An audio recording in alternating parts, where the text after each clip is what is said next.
I'm Dr. Fatima El-Assaad. I am an Australian Lebanese Muslim academic who also hosts a podcast called The Still Nest that shares a number of stories of lived experience of families who have actually experienced birth trauma, miscarriage, stillbirth, and infant death, as well as the communities that are supporting them, including professionals who may be facilitating their support.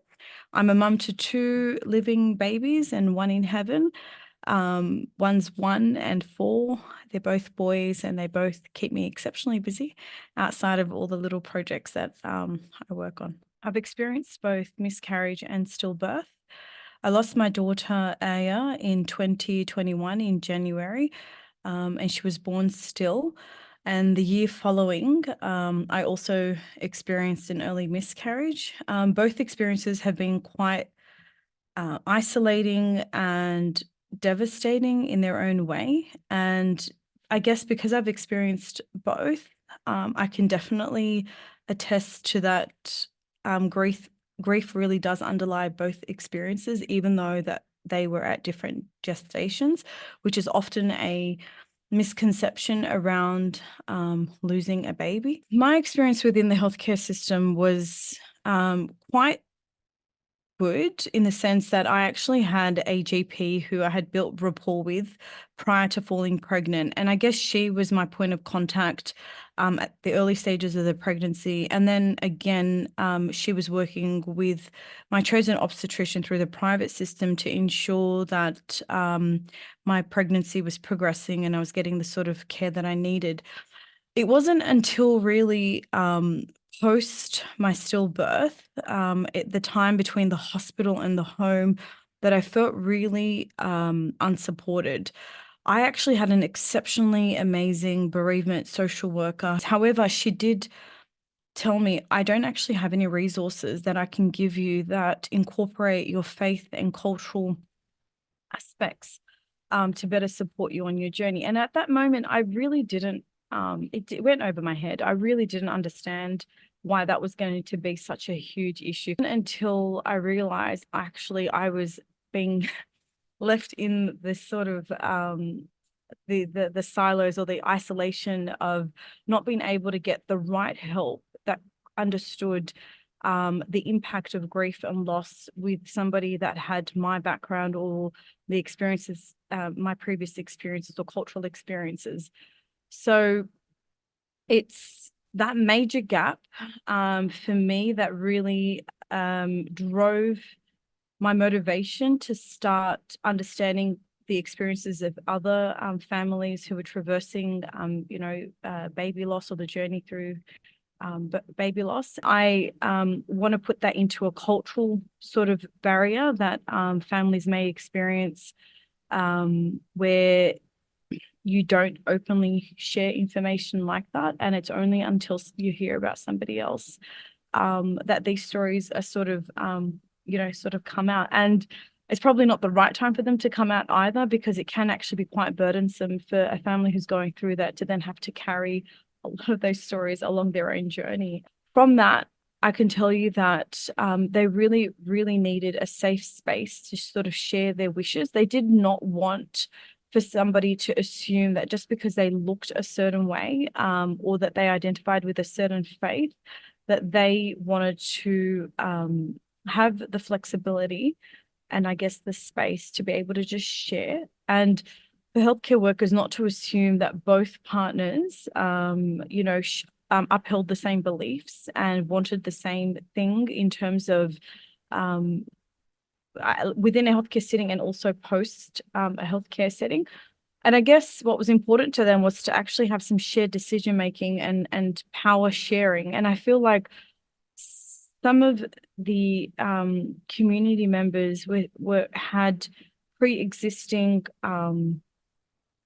fears, I guess, of the healthcare setting. They felt they weren't able to voice themselves. They felt there was this bias towards them or some discrimination, or because they looked and spoke in a certain way that they weren't being taken seriously and they weren't being listened to. despite, an education or no education, like they really, really said that as soon as they were present, just visibly, that was enough to sort of elicit a different response from the healthcare setting. And I guess, it's not the space, like it's really disappointing and devastating to hear these types of stories, because that's when in a hospital or in a clinic, that's when people are actually most vulnerable. And I guess they are entrusting that their healthcare team is really prioritizing their care to a high standard. I guess for me, what would have been helpful, and from a healthcare team, not to assume, certain things about me and my family. I guess it would have been helpful to have something clearly mapped out as to what the next stages would look like. I felt like a lot of it was sort of drip fed to us, in a way where we didn't feel like we had any, I guess, control over any of the decisions that were going to be made. And it was just on a needs to know basis. And we felt that we were really left to sort of navigate it all, post birth as well. Like I had just given birth and to a stillborn, and then I had to make all of these huge decisions that were going to impact, I guess, my family. And unbeknownst to me, it was going to impact us long term. It wasn't just going to be something that we were going to deal with just on that day. I identify with the Islamic faith and I'm a practicing Muslim. However, what's important to know is that some people can be born into faith but not be practicing, or can have varying shades of practice. And Islam isn't a uniform sort of faith. There are a number of schools within it that can have small variations in terms of rulings around certain practices and rites and burials and things like that. So what's important to sort of appreciate is there are some global things that would apply and would be important as a psychologist to understand, so that when they are raised, there's that familiarity in an instant. However, it's also important to allow space for some of these unique nuances that are personalized to the person who's experiencing it. Because what can happen sometimes is, even if they've been raised with certain tenets, once they experience loss and grief, some people will gravitate more closely, and maybe for the first time, to some of these sort of rulings, and then some will actually want nothing to do with them at all. So, it's quite important to sort of appreciate that there is this scale and it can be sliding, and really not to make any assumptions. Going back to some of the global points that are important, I guess after a stillbirth, in the Muslim faith, it's quite encouraged to have a quick burial, and this could actually be on the day. So these decisions are being made very quick. And from a psychological perspective, even though I'm, not a psychologist, but I know that for some of the women that I actually did interview for the podcast, and those that have shared anecdotally, is that that's such a quick time for you to process. All these hormones are being flushed through your system. Some of them are still on that euphoric labor high, and it's not registering that their baby has actually passed as well. And then all of a sudden they're making preparations for, the washing of their baby, the shrouding and the burial. And if a woman has actually experienced a C-section, she may not be able to leave the hospital to attend her own child's birth.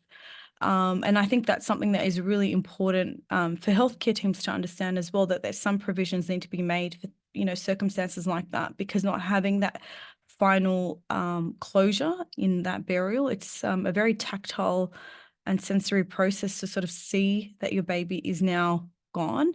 A lot of them have really a lot of unresolved,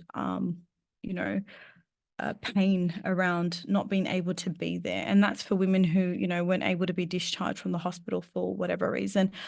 So a quick burial is one, and that involves things like washing the baby and shrouding. And it does involve actually being connected to a washroom that allows a Islamic sort of burial process. And there's only a handful across New South Wales and a handful across Australia. So as a healthcare professional, you're actually present in one of the most vulnerable and most defining times of a bereaved parent's life. And what you say and do is so important, because I just, through my chats, even with Red Nose and their support services, they shared with me that almost 80% of families that call through to use their services are just calling because of something someone said to them at that time.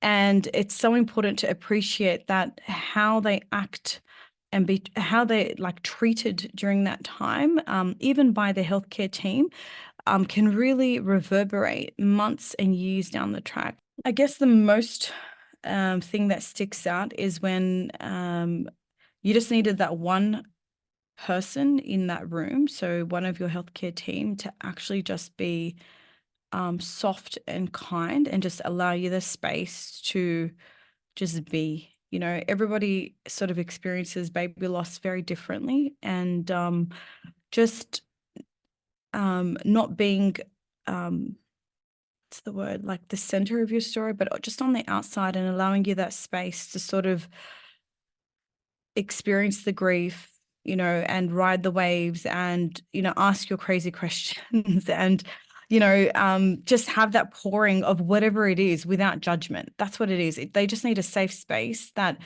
they feel they can be seen and heard and understood without judgment. So advice for someone, for a psychologist who is seeing someone that has had a loss on an ongoing basis, I guess it would be to sort of appreciate that Muslims generally grieve for 40 days in an official way. And that sort of coincides also with the 6-week checkup, that 40-day period of, healing and grieving and riding all those emotions. So who you're going to see as a patient or a client immediately after in an acute way may differ to somebody after those 40 days. And we also have this thing at 1 year where we also commemorate the baby, not in anything or